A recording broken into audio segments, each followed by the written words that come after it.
آج پاکستان سیاسی، آئینی اور معاشی مسائل کی دلدل میں دھسا ہوا ہے۔ حکومت کی پہلی ترجیح پاکستان کی معیشت اور عوامی فلاح ہونی چاہیے تھی، مگر گزشتہ کچھ ہفتوں کی سیاسی بساط کو دیکھ کر معلوم ہوتا ہے کہ حکومت کی پہلی ترجیح اپنی سیاسی پوزیشن کو مزید مستحکم اور اپنے مخالفین کو زیر کرنا ہے۔ آج بھی محسوس ہوتا ہے کہ حکومت گھبراہٹ کا شکار ہے۔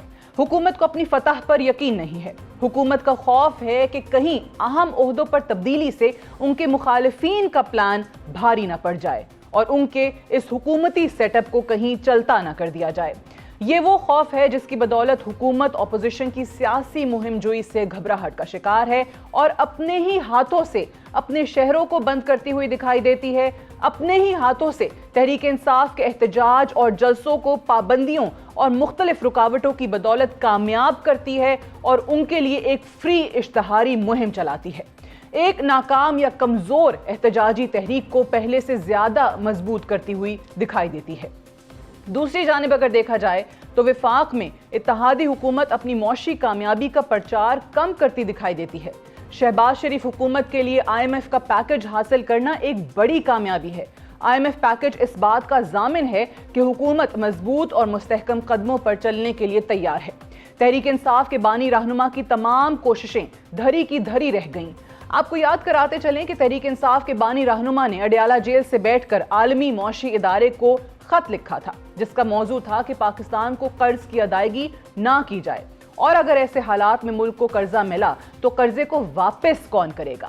خط کے مندرجات میں یہ بھی کہا گیا تھا کہ اتحادی حکومت عوامی اعتماد کی حامل نہیں ہے، یہ ٹیکس کے حوالے سے اقدام نہیں کر سکتی اور اسی خط کے ذریعے الیکشن کے آڈٹ کا مطالبہ بھی کیا گیا تھا۔ تحریک انصاف کے سیاسی قائدین، معاشی ماہرین جو پاکستان کی معیشت پر منفی پیش گوئیاں کرتے تھے، سب کو شکست کا سامنا کرنا پڑا ہے۔ تحریک انصاف کے سابق وزراء کا کہنا تھا کہ حکومت کو کوئی قرض نہیں دے گا، حکومت معیشت کی ناکامی کی وجہ سے گھر جائے گی اور تحریک انصاف اقتدار کی حقدار ٹھہرے گی، کیونکہ تحریک انصاف اور بانی رہنما ہی جانتے ہیں کہ معیشت کے پہیے کو کیسے چلانا ہے۔ قرض کی منظوری اس بات کی دلیل ہے کہ تحریک انصاف کی تمام معاشی دلیلوں کو رد کر دیا گیا ہے۔ تحریک انصاف کی امریکہ میں ہائر کی گئی فرمز نے بھرپور کارکردگی دکھاتے ہوئے امریکی ایوان سے ایک قرارداد منظور کروائی تھی، جس کے ذریعے انتخابات 2024 میں مبینہ بے ضابطگی یا مداخلت کی مکمل تحقیقات کا مطالبہ کیا گیا تھا۔ امریکہ میں قرارداد کی منظوری کو ایک کامیابی کے طور پر دیکھا جا رہا تھا، مگر آج مسلم لیگ نون کی حکومت بہتر راہ پر گامزن دکھائی دیتی ہے۔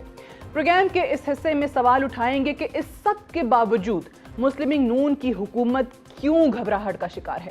مثبت اقدامات کی تشہیر کرنے کی بجائے حکومت اپوزیشن کے سیاسی اقدامات پر کیوں توجہ مرکوز کیے ہوئے ہے؟